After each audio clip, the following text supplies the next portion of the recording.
ओम।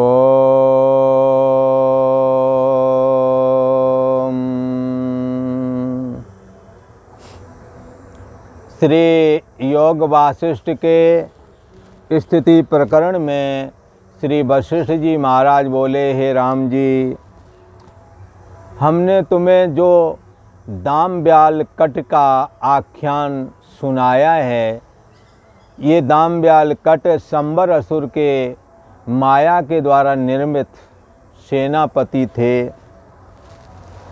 जब इन्हों के अंदर अहंकार रूपी पिशाच उपजा, पहले इन्हें ये भी नहीं पता था मैं कौन हूँ क्या हूँ। शंबर ने प्रकट किया, उनकी आज्ञा पालन करते थे, बस इतना ही। तो ये एक रोबोट की तरह यंत्रवत बनाए थे। चैतन्य सत्ता से ये फुरना हुई थी इन्हों की, उसके मायक संकल्प के माध्यम से। लिहाजा मनुष्य रूप होते हुए भी संस्कार विहीन थे। न कर्म का संस्कार था, न अहंकार ही था। इनके अंदर कर्म बीज नहीं था, लिहाजा वासना से रहित इनका निर्माण हुआ था। जब अहंकार रूपी पिशाच देह में मैं बुद्धि जब इनके अंदर आई, तो दामब्याल कट तीनों माया रूप दानव सत होके अनेक आपदाओं को भोगने लगे। ऐसी कोई आपदा नहीं जो उन्हें प्राप्त ना हुआ हो। अब तक वे राम जी कश्मीर के ताल में मगरमच्छ बन करके पड़े हुए हैं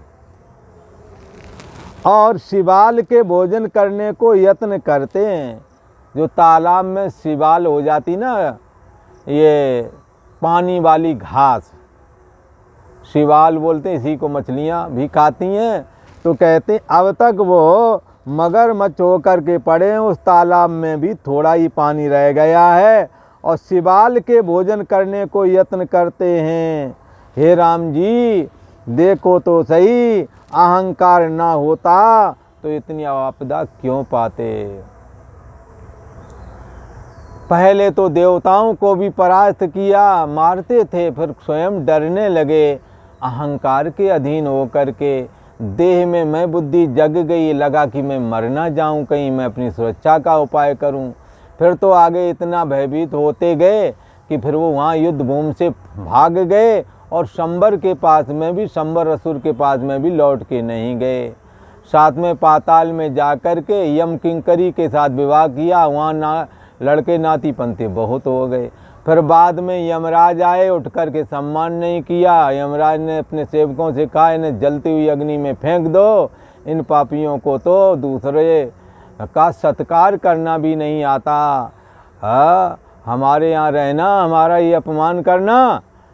तो उन्हें रोते चिल्लाते हुए समस्त परिवार के समस्त उसे जलती हुई अग्नि की खाई में डाल दिया और वो जल करके राख हो गए। फिर ये अनेकों जन्म पाते हुए कश्मीर के ताल में दोनों मगरमच्छ हुए हैं। अब वहाँ खाने के लिए वो शिवाल घास ही है जो पानी के अंदर ही होती है, उसी को खाने का यत्न कर रहे हैं। हे राम जी, इस प्रकार उन्होंने अहंकार को प्राप्त होकर के इतनी बड़ी आपदाएं पाई हैं। राम जी बोले, हे भगवान, सत का अभाव नहीं होता, ना असतो विद्यते भावो ना अभावो विद्यते सता, उभयोर अपि दृष्टो न तस्य नियोश तत्वदर्शी भी। ये राम जी ने कहा कि सत का तो कभी अभाव नहीं होता है और असत की सत्ता नहीं होती है। सत का, सत जो सदा रहता है वो दिखता नहीं है, पर ना दिखने का मतलब ये नहीं उसका अभाव हो गया है। इसी प्रकार असत का भाव नहीं होता। असत पदार्थ दिखता भले ही रहे, जैसे देह और जगत दिखता है। पहले भी लोगों को दिखे थे, ना पहले वाले लोग रह गए, ना पहले वाला देह और जगत रह गया। 100 साल वाले देह और जगत जो देख रहे थे वो आज नहीं है, 100 साल पीछे वाले लोग। इसलिए जो देह और जगत दिखता है वो सच्चे अर्थों में उसकी सत्ता नहीं है, इसलिए वो रहता नहीं है। अंतर्यामी आत्मा जिसके द्वारा देह जगत मन बुद्धि आदि दिखने में आते हैं, वो यद्यप दिखता नहीं पर ना दिखने का मतलब ये नहीं कि वो रहता नहीं, रहता वही सदा है। इसलिए कहते हैं सत दिखता नहीं परंतु उसका अभाव कभी नहीं होता है, वो सदा रहता है, दिखता भर नहीं है। और असत पदार्थ देह और जगत होकर के दिखता है, दृश्य जगत होकर के दिखता है, पर इसकी अपनी निजी सत्ता नहीं, आज कैसा कल को कैसा हो जाएगा। इसलिए असत पद देह और जगत आदि दिखते हैं पर ये सदा रहते नहीं, इनकी सत्ता नहीं है। हे राम जी, राम जी ने ये क्या किया, किससे पूछा था? वशिष्ठ जी महाराज से ये प्रश्न किया कि हे भगवान, सत का अभाव नहीं होता, असत पदार्थ देखता है पर उसकी सत्ता नहीं है। हे राम जी सुनो, ये जो दाम ब्याल कट हैं, इन्हों की कहानी अगर ऐसा कहें कि ये दाम ब्याल कट ये बनाए हुए यंत्रवत तो हैं ही हैं, परंतु अहंकार की उत्पत्ति तब नहीं हुई थी जब प्रथम फुरना के द्वारा उसने संबर असुर ने इनका निर्माण किया था। तब इनके अंदर अहंकार की फुरना नहीं थी। अहंकार और कर्म की वासना इन्हीं की ही प्रकट की हुई है, इन्होंने ही बनाई है, उसी में स्वयं फंस गया है। इसलिए झगड़ा तूने पा लिया, ये झगड़ा दाम ब्याल कट ने ही पाला था, वासना का, अहंकार का। तो भगवान राम तो उनसे ऐसा पूछते हैं कि सत जो दिखता नहीं है रहता वही है, और असत पदार्थ दिखते हैं पर उनकी सत्ता नहीं है, एक जैसे नहीं रहते, एक दिन नष्ट हो जाते हैं। असत दाम ब्याल कट सत कैसे हो गए हैं? वो तो असत थे। श्री वशिष्ठ जी महाराज बोले, हे राम जी, इस प्रकार जो सत नहीं सो भान नहीं होता। इस प्रकार जो सत नहीं सो भान नहीं होता, परंतु कोई सत को असत देखता है, कोई असत को सत देखता है। जो स्थिति है उसको मैं वर्णन करता हूँ। इसी युक्ति से मैं तुमको प्रबोध कराऊंगा। दाम ब्याल कट वाली युक्ति थे, दाम ब्याल कट वाली युक्ति है, और भी शास्त्र की युक्तियाँ हैं, उनसे मैं बताऊंगा। हे वशिष्ठ जी महाराज क्या कहते हैं कि जो सत नहीं, राम जी से पहले तो ये कहते हैं, हे राम जी, बात ऐसे है कि जो सत नहीं सो भान नहीं होता। जो सत नहीं, सत माने असत, असत पदार्थ उसे कहते हैं जैसे खरगोश के सींग असत होते हैं। असत कभी दिखता नहीं है, असत होता ही नहीं तो दिखेगा क्या? परंतु खरगोश के सींग ये शब्द में कहने मात्र होता है। असत वो होता है खरगोश के सींग, घोड़े के सींग, ये होते ही नहीं, कभी आज तक हुई नहीं। तो सत जो सत नहीं सो भान नहीं होता, परंतु कोई सत को असत देखता है। पर कई बार क्या होता है, सत जो होता है सत्ता मात्र सत। देखो खरगोश के सींग नहीं, ये असत तो हमें सभी को लगता है, घोड़े के सींग नहीं होते हैं। लोग कहानी कहते हैं कि दो घोड़े आपस में लड़ जाएं तो बताओ सींग पहले किसके टूटेंगे? तो बचपन में पूछा कर देते तो पता लग, ये तो जानकारी नहीं थी कि सींग उसके हैं ही नहीं, तो कुछ ना कुछ बोल देते थे, पहले वाले का दूसरे वाले टूटेगा, तो कहते घोड़े के सींग दिखाओ पहले। घोड़े के सींग है ही नहीं, इसलिए ये असत है। परंतु एक सत ऐसा है जो व्यवहारिक सत को भी सिद्ध करता है, प्रातभाषिक अर्थात स्वप्न वाले प्रातभाषिक का भी सत, सत का भी सत, देखने वाले को भी जो देखता है वो सत साक्षी आत्मा करके कथन किया गया है। ब्रह्म सत्ता आत्म सत्ता करके कथन किया गया है। एक ये तो बात है ही कि जो सत नहीं है वो भान नहीं होता है, पक्की बात है, परंतु कोई सत को असत देखता। पर एक सत ऐसा है जो है तो पर लोगों की नज़र में असत सा। बोले क्यों? क्योंकि वो दिखता नहीं है। जैसे साक्षी आत्मा के द्वारा बुद्धि भी दिखती है, यो बुद्धि परता सुसा मति न लखे जई मति लखे। जो बुद्धि को जानता है, बुद्धि जिसको नहीं जानती, वो सत सत्ता मात्र है। तो एक ये सत है जो दिखता नहीं पर रहता वही है। हाँ, और देह और जगत दिखता है पर उसकी सत्ता अपनी है नहीं। तो कहते हैं परंतु कोई सत को असत देखता है, कोई असत को सत देखता है।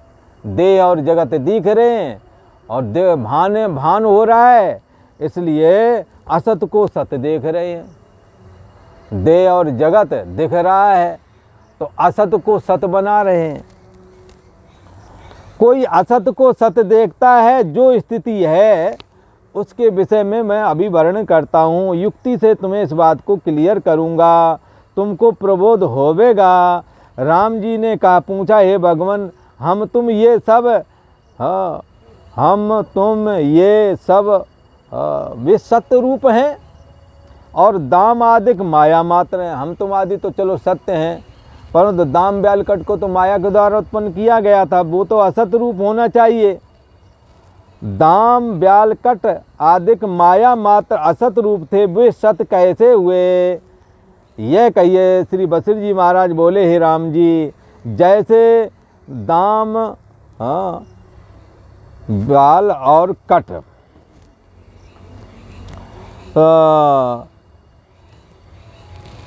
कहते हैं, दाम ब्याल कट आदि ये माया मात्र असत रूप थे, ये सत कैसे दिखने लगे, कैसे इन्होंने युद्ध किया? श्री बसरी जी महाराज कहते हैं, राम जी, जैसे दाम ब्याल कट आदि माया रूप तृष्णा के जलवत असत से स्थिर हुए थे, तैसे ही तुम हम देवता मानव संपूर्ण संसार असत माया मात्र सत होकर के भाषित हो रहा है। एक बार इसको फिर समझें। राम जी ने ये बात क्लियर की, वही गीता वाले श्लोक वाली ही चर्चा है। ये शास्त्र के दांव पेंच घुमा करके पूछे जा रहे हैं। इससे क्या होता है, बुद्धि की कसरत हो जाती है और चैतन्य सत्ता को ग्रहण करने के योग बुद्धि सूक्ष्म हो जाती है। गीता का जो श्लोक है, ना असतो विद्यते भावो ना अभावो विद्यते सता, ना असतो विद्यते भावो। ये असत देह और जगत जो दिख रहा है, इसकी अपनी निजी सत्ता नहीं है, ये एक दिन नष्ट हो जाएंगे। और ना अभावो सता, ना असतो विद्यतो भावो ना अभावो विद्यते सता। और सत का कभी अभाव नहीं होता है, दिखता नहीं है पर सत का कभी अभाव नहीं होता है। और देह और जगत दिख रहे हैं, बेशक दिखते रहें, पर इनका एक दिन नाश हो जाता है। तो उसी बात को कहते हैं कि सत का कभी अभाव नहीं होता, भले ही ना दिखे, और असत भले ही देह और जगत के रूप में दिखता रहे पर ये रहता नहीं। ये चीज़ ही श्री वशिष्ठ जी महाराज राम जी को क्लियर कर रहे हैं। हे राम जी, जैसे दाम ब्याल कट माया रूप मृग तृष्णा के जलवत असत स्थित हुए थे। दाम ब्याल कट का अपना कुछ कर्म बीज नहीं था, उसने माया मात्र संकल्प करके ब्रह्म चैतन्य से फुरना को फुरित किया और ये तीनों प्रकट हुए। ये कैसे थे? जैसे मृग मारीचिका का जल असत होता है, ऐसे ही ये तीनों असत थे, पर बारंबार कर्म की वासना से प्रेरित होकर के, अहंकार के अधीन होकर के ये अपने को देह रूप मानने लगे, जिससे कर्म के बंधन में आ गए। और हे राम जी, जैसे ये लोग कर्म के बंधन से आए हैं, तैसे ही तुम भी कर्म के बंधन आ गए हो। तुम्हारे में कर्म बंधन नहीं है, तुम आत्मा हो, तुम ब्रह्म हो, तुम विष्णोः परम पदम, तुम साक्षात विष्णु ही हो, हैं? ऐसा जानो। जैसे दाम ब्याल कट के अंदर पर छिन्न भाव आया, देह में मैं बुद्धि आई है राम जी, वैसे ही तुम्हारे में आई और वैसे ही हमारे में आई, वैसे ही देवताओं के अंदर में भी मैं बुद्धि फुरने लगी है, और वैसे ही संपूर्ण दानव जितने हैं उनमें भी मैं बुद्धि ऐसे ही फुरी है जैसे दाम ब्याल कट के अंदर शुरुआती दौर में। अब तो चलो अभ्यास हो गया, शुरुआती दौर में ऐसे ही फुरी थी।